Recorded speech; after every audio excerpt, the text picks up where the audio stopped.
हाँ जी बेटा, good morning all of you. Hope you all are fine at your home.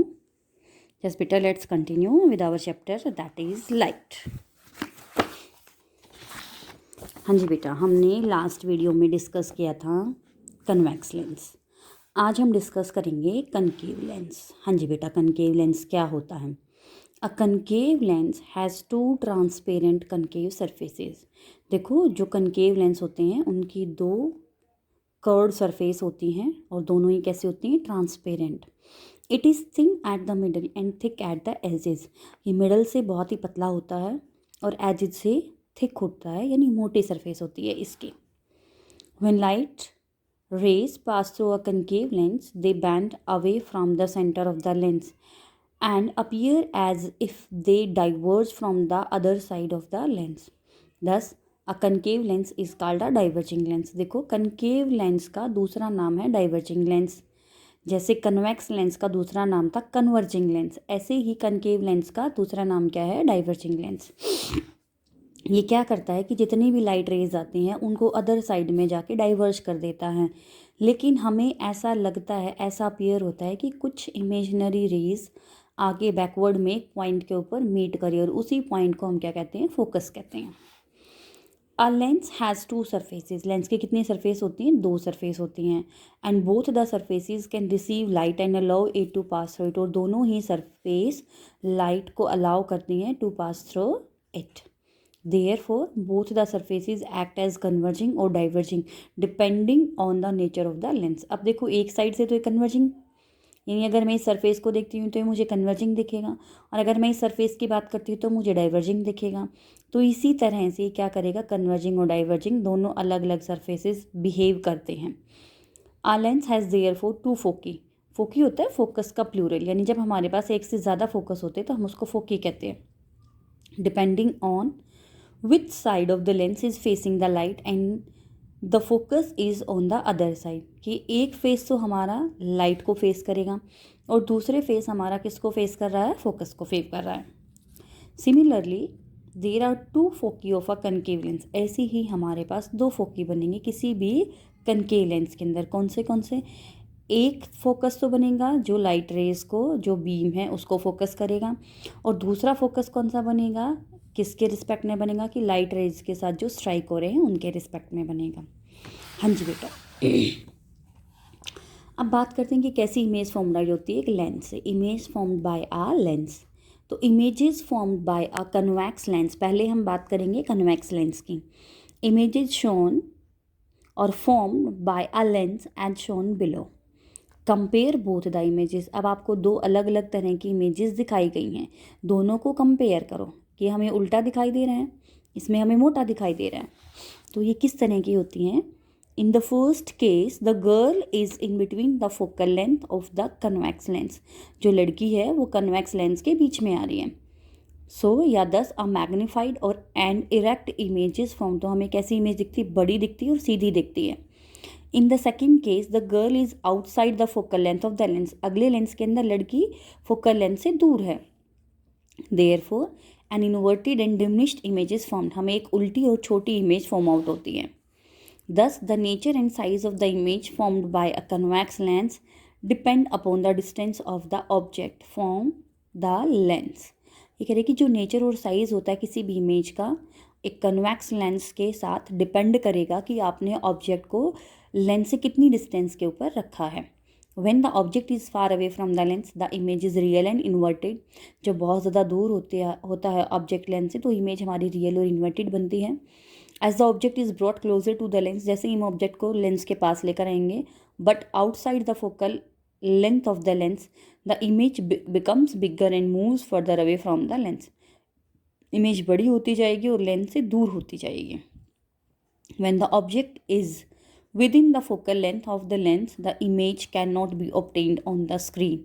The virtual and erect and magnified image is seen from the lens on the side of the object, which appears to be object itself. The object appears magnified, but what we see is the virtual image of the object through the lens. This happens in case of a magnified glass. ये किस case में होता है? ये magnified glass के case में होता है. अब बात करते हैं यूजेस ऑफ कन्वेक्स लेंस के। कन्वेक्स लेंस को हम यूज़ कहाँ कहाँ करते हैं। Convex lens is use as magnifying glass. पहला यूज़ हमने क्या लिया, मैग्नीफाइंग ग्लास की फॉर्म में यूज़ करते हैं।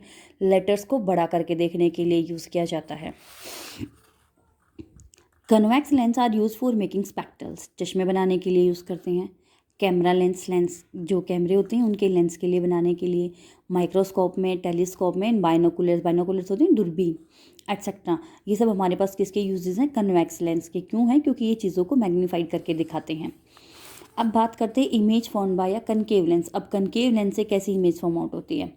Look at the given picture, what is the nature of the image you see in the lens. आपको किस तरह की नेचर दिखाई दे रही है, जो आपको इमेज दिखाई दे रही है उसमें।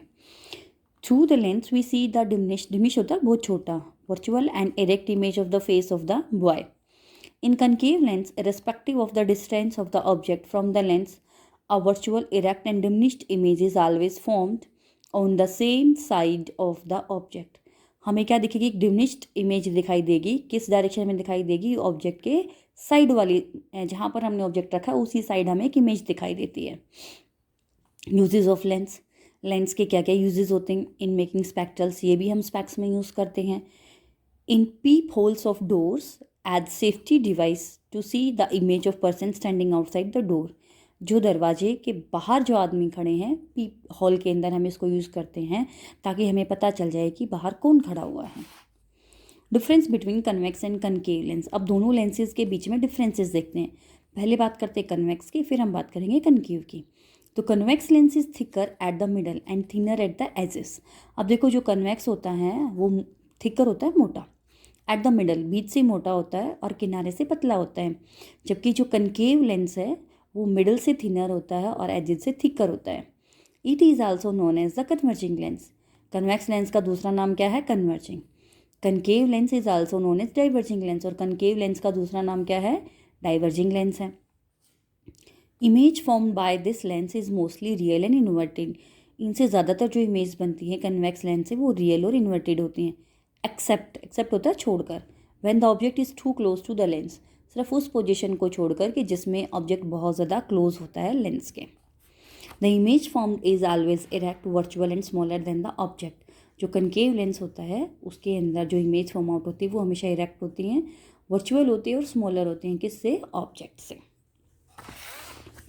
अगला डिफरेंस क्या है, foci are in front of the lens and are real. जो फोकस होते हैं वो क्या होते हैं, सामने बनेंगे मिरर के, बिल्कुल रियल फोकस होता है। Foci appears to be behind the lens and are virtual. इसमें जो फोकस होता है वो मिरर के पीछे होता है और वर्चुअल बनेगा। It is use in making magnifying glass. ये कहाँ यूज़ किया जाता है, मैग्नीफाइंग ग्लास को बनाने में यूज़ किया जाता है। कैमरे लेंस के अंदर, माइक्रोस्कोप और टेलीस्कोप के अंदर यूज़ किया जाता है। और जो हमारे पास कनकेव लेंस है, use in making P holes in doors. कहाँ यूज़ करते हैं उसको, पी होल्स के अंदर यूज़ करते हैं, डोर्स के अंदर के आउटसाइड के पर्सन को चेक करने के लिए यूज़ किया जाता है। हाँ जी बेटा, let's continue. What do mean by splitting of light. Splitting होता है बिखरना, बांट देना, स्प्लिट हो जाना। Look at the different colours on a compact disc CD. Can you cite a few more examples from your daily life where you find similar phenomena. आपको देखो CD के अंदर दिखाई देते हैं कि बहुत सारे कलर्स उसके अंदर आते रहते हैं। क्या आप अपनी डेली लाइफ के अंदर कुछ और ऐसे फिनोमिना बता सकते हो जो इस फिनोमिनन के एग्जाम्पल के फॉर्म में हम उनको यूज़ कर सकते हैं। ओके बच्चे, let's continue. You might have observed different colors when light is reflected on a compact disc, यानी CD. We observe a thin colorful film when oil spills on water, when we blow soap bubbles and in rainbows. Where do these colors come from? देखो ये क्या कह रहा है कि हमारे पास बहुत सारे एग्जाम्पल ऐसे। पहला एग्जाम्पल हमने CD का लिया है, अगला हमने ऑयल का लिया है कि हमने जब वाटर की सरफेस के ऊपर ऑयल को स्पिल कर दिया है। When we blow soap bubbles and in rainbow, rainbow के अंदर भी 7 कलर्स आते हैं और सोप बबल के अंदर भी 7 कलर्स होते हैं, यानी distribution of white light. Where do these colours come from, तो ये कलर आते कहाँ से हैं। Newton was the first to show that ordinary white light consist of 7 colours. Newton वो पहले साइंटिस्ट थे जिन्होंने ये बताया था कि जो नॉर्मल वाइट लाइट है वो 7 कलर से मिलकर बनी है। He did many experiments with a triangular glass piece, a prism and discovered that light is mixture of 7 colours. उसने क्या किया, बहुत सारे एक्सपेरिमेंट किए, एक ट्रायंगुलर ग्लास प्रिज्म लिया, पीस लिया प्रिज्म, और उसने डिस्कवर किया कि जो लाइट है वो मिक्सचर है, किसका मिक्सचर है, 7 कलर्स का मिक्सचर है। Newton showed that when a beam of light is passed through a prism, then the white light splits into a band of 7 colors। Newton ने क्या कहा कि जब मैं वाइट लाइट को एक प्रिज्म के अंदर से पास करूँगा तो स्प्लिट हो जाएगी, किसके अंदर, बैंड ऑफ 7 कलर्स के अंदर। This phenomenon of splitting of white light into 7 colours इसका डिस्पर्सन ऑफ लाइट। ये जो फिनोमिना था वाइट लाइट का स्प्लिट हो जाना 7 कलर्स के अंदर, क्या कहलाता है, डिस्पर्सन ऑफ लाइट कहलाता है। This band of the 7 colours captured on a screen is called spectrum. और अगर हमने इस बैंड को स्क्रीन के ऊपर कैप्चर कर लिया तो वो क्या कहलाता है, दैट इज़ कॉल्ड स्पेक्ट्रम। तो स्पेक्ट्रम किसे कहते हैं, जब वाइट लाइट हमारी 7 कलर्स में डिस्ट्रीब्यूट हो चुकी है। Dispersion of light is mainly because each colour of light has different speed and frequency in different media. देखो डिस्पर्सन क्यों हुआ, कि हर कलर की अपनी स्पीड और फ्रीक्वेंसी होती है अलग अलग मीडिया के अंदर। Hence, different colors present in the sunlight band differently when sunlight is passed through a prism। तो क्या कह रहा है कि जो अलग अलग कलर प्रेजेंट है सनलाइट के अंदर वो बैंड ही नहीं झुक जाते हैं अलग अलग लाइंस के अंदर। कब, when sunlight is pass through prism, जब हम एक सनलाइट को प्रिज्म के अंदर से पास कराएंगे। The red colour of the light deviates the least and the violet colour deviates the most. इस पॉइंट को याद रखो कि जो रेड कलर होता है वो डेविएट्स होता है लीस्ट, सबसे कम डेविएट होता है, and the violet colour deviates the most, और सबसे ज़्यादा डेविएट कौन होता है, violet colour. Hence red is at the top of the spectrum and violet is at the bottom of the spectrum. तो रेड सबसे ऊपर है और वायलेट सबसे नीचे है स्पेक्ट्रम के अंदर। The order of colours from the lower end of the spectrum is violet. Lower end में violet, indigo, blue, green, yellow, orange and red. और हम इसको टोटल क्या कहते हैं, विबग्योर। क्या कहा जाता है, ये विबग्योर कहा जाता है। अब बात करते हैं रेनबो की। Have you noticed the colours in the rainbow in the sky after it stops raining. क्या आपने कभी अलग अलग कलर देखे हैं रेनबो के जब बारिश रुक जाती है। It is one of the excellent examples of the phenomenon of splitting of light that happens naturally. ये क्या है, एग्जाम्पल है किसका, phenomenon of splitting of white light का, जो नेचुरली होता है। A rainbow consist of 7 colours. Rainbow कितने कलर्स को कंसिस्ट करता है, 7 कलर्स को। It is seen in the sky just after the rain when the sun is shining. ये जस्ट बारिश के बाद होता है जब सूरज चमकता है। After the rain the tiny water droplet suspended in the atmosphere act as small prism. तो जो छोटी, जैसे ही बारिश बंद होती है तो जो छोटी छोटी ड्रॉपलेट्स होती हैं एटमोसफियर में प्रेजेंट होती हैं, वो बिहेव करती है किसकी तरह, स्मॉल प्रिज्म्स की तरह। When white sunlight falls on these water droplets, it splits into 7 colors। वो कितने कलर्स में स्प्लिट हो जाते हैं, 7 कलर्स के अंदर। So mixing of 7 colours. What would happen if we reverse the process? That means we mix the 7 colors of the spectrum together। अब इसने हमने ये तो कर लिया कि वाइट लाइट 7 कलर्स में डिस्ट्रीब्यूट होती है, स्प्लिट होती है। क्या इसका ऑपोजिट भी पॉसिबल है कि हम 7 कलर्स ले उनका मिक्सचर बनाए तो हमें वाइट मिलेगा। Newton through his experiments demonstrated that these 7 colors mix together to form white light। के इन 7 कलर्स मिलकर क्या बनाते हैं, वाइट लाइट बनाते हैं। He invented a circular disc called a Newton disc. उसने डिस्क बनाई, डिस्कवर किया और उसका नाम दे दिया गया न्यूटन डिस्क। आप ये अपने घर पे खुद भी बना सकते हो कि कार्डबोर्ड के पीस को लो, कट करो सर्कुलर फॉर्म के अंदर और इस पर इक्वल पार्टीशन करके 7 जो आपको विबग्योर वाले कलर है उनको कलर करो या पेस्ट करो। On which 7 colours are painted when the disc is rotated at a certain speed। जब हम डिस्क को क्या करते हैं, घुमाते हैं, रोटेट कराते हैं एक स्पीड के साथ, इट अपीयर्स वाइट। वो हमें कैसे दिखती है, वाइट कलर की दिखाई देती है। तो ये चीज़ क्या बता रही है कि जैसे हम वाइट लाइट को 7 कलर्स में डिस्ट्रीब्यूट कर सकते हैं, स्प्लिट कर सकते हैं, ऐसे ही 7 कलर्स मिलकर हमें क्या दे देते हैं, वाइट लाइट दे देते हैं। ये बात किसने बताई थी, न्यूटन ने बताई थी। हाँ जी बेटा, आप इसको खुद भी बना सकते हैं। जैसे न्यूटन की डिस्क थी, हमने इसको जोर जोर से रोटेट किया तो हमें किस कलर की दिखाई देती है, वाइट कलर की दिखाई देती है। इज इट क्लियर बेटा? आपको ये चैप्टर रीड करना है। अगर कोई भी आपको डाउट आता है आप पूछ सकते हैं without any hesitation. Stay home, stay safe, have a nice day. Thank you.